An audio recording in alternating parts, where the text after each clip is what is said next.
అందరికీ నమస్కారం.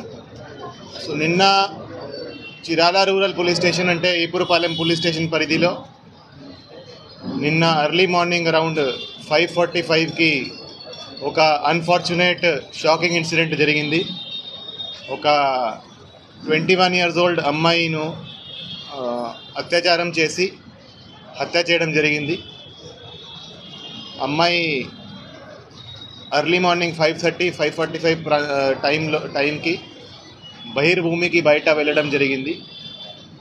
అక్కడ అమ్మాయిను రేప్ చేయడం, తర్వాత అక్కడే అమ్మాయిను మర్డర్ చేయడం జరిగింది. సో ఈ ఇన్సిడెంట్ మీద ఇమ్మీడియట్గా crime number 169/24 of Chirala rural police station under section 302, 376 IPC కింద కేసు నమోదు చేసి ఇమీడియట్గా ఇన్వెస్టిగేషన్ టేకప్ చేయడం జరిగింది. సో సీన్ ఆఫ్ క్రైమ్ని క్షుణ్ణంగా పరిశీలించడం జరిగింది. నేను కూడా, ఐజీ గారు కూడా, అందరూ కూడా సీన్ ఆఫ్ క్రైమ్ని పరిశీలించడం జరిగింది.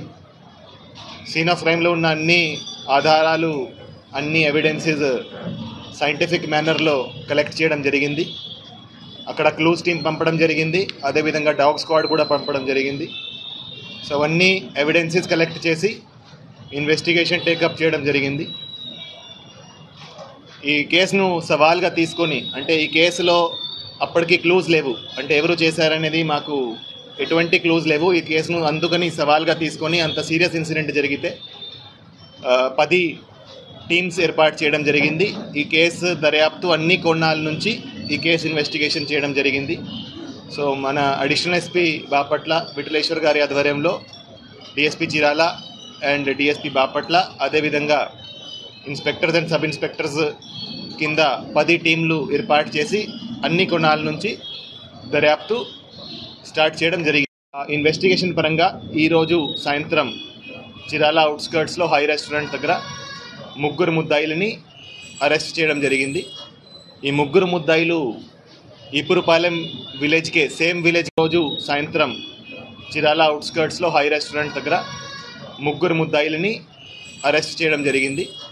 ఈ 3 ముద్దాయిలు ఈపురపాలెం విలేజ్కే, సేమ్ విలేజ్కి చెందిన వాళ్ళే. A1 Devarakonda Vijay, A2 Karanki Mahesh and A3 Devarakonda Srikanth.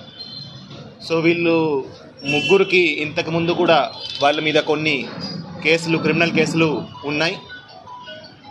ఎవరైతే A1 and A2 ఉన్నారో వాళ్ళు ఆ రోజు ఎర్లీ మార్నింగ్ అరౌండ్ 5 గంటలకి అదే ప్రాంతంలో, ఆ రైలు పట్టాల దగ్గర మందు తీసుకొని అక్కడ వాళ్ళు డ్రింక్ చేస్తున్నారు.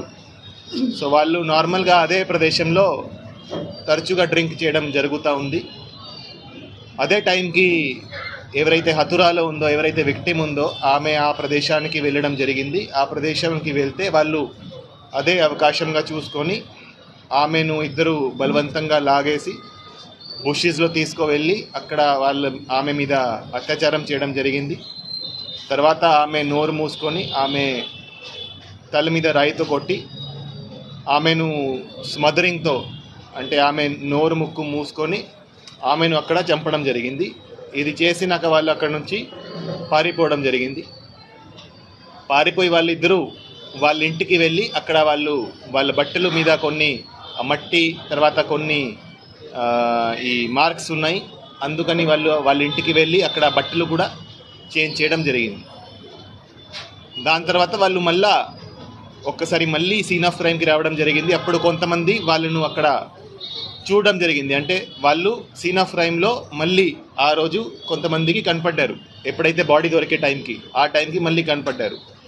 సో అందుకని మాకు వాళ్ళ మీద కూడా అనుమానం వచ్చింది. వాళ్ళ మీద ఇంతకుముందు పాత కేసులు కూడా ఉన్నాయి కాబట్టి వాళ్ళను అరెస్ట్ చేసి విచారిస్తే వాళ్ళు ఈ క్రైమ్కి కన్ఫెస్ చేయడం జరిగింది, వాళ్ళే చేశారని.